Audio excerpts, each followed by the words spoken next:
આજે આપણે ફરફર બનાવશું તે માટે ચોખા અને સાબુદાણાનો લોટ આપણે દળીને ઝીણો રાખ્યો છે। તેમાં 2 કિલો ચોખાનો લોટ અને 500 ગ્રામ સાબુદાણા આ રીતે આપણે દળવાનું છે। હવે આપણે ખીસી બનાવવા માટે એક તપેલામાં પાણી ગરમ કરવા મૂક્યું છે। હવે આપણે તેમાં મીઠું નાખીશું।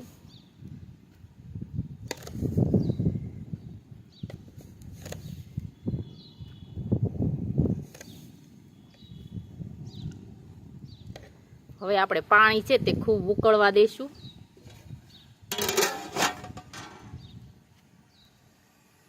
હવે આપણું પાણી છે તે ઉકળી ગયું છે। હવે આપણે તેમાં પાપડનો ખારો નાખીશું।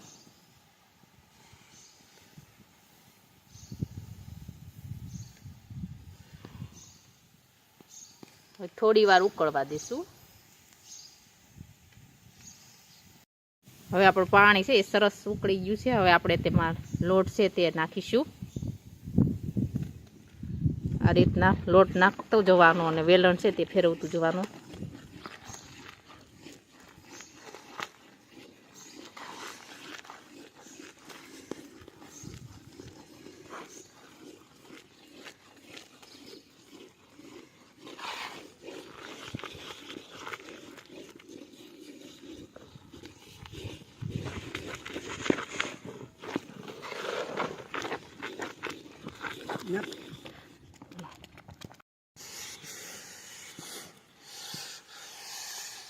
હવે આપણી ખીસી છે તે એકદમ બનીને તૈયાર થઈ ગઈ છે સરસ। હવે આપણે તેને નીચે ઉતારી લેશું। હવે આપણે આ ખીસી છે તેને મસળી લેશું અને હંસામાં ભરી દઈશું। તેના માટે આપણે આ સકડી લેવાની છે। આ સકડીથી આપણે ફરફર છે તે પાડીશું। હવે આપણે હંસો છે તે ભરી લેશું। આપણે ભરી લેશું।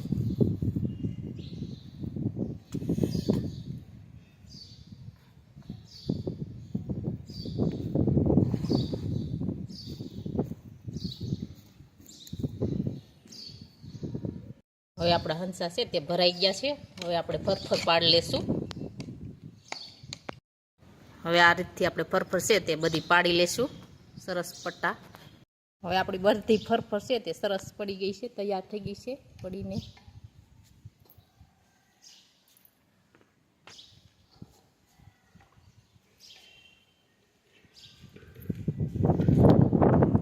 હવે આપણે આને સુકાવા દેશું।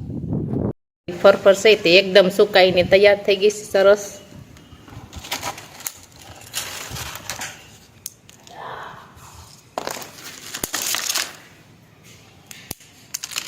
હવે આપણે તેને તળી લેશું।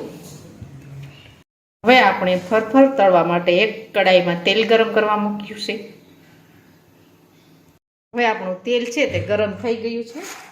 હવે આપણે તેમાં ફરફર છે તે તળી લેશું।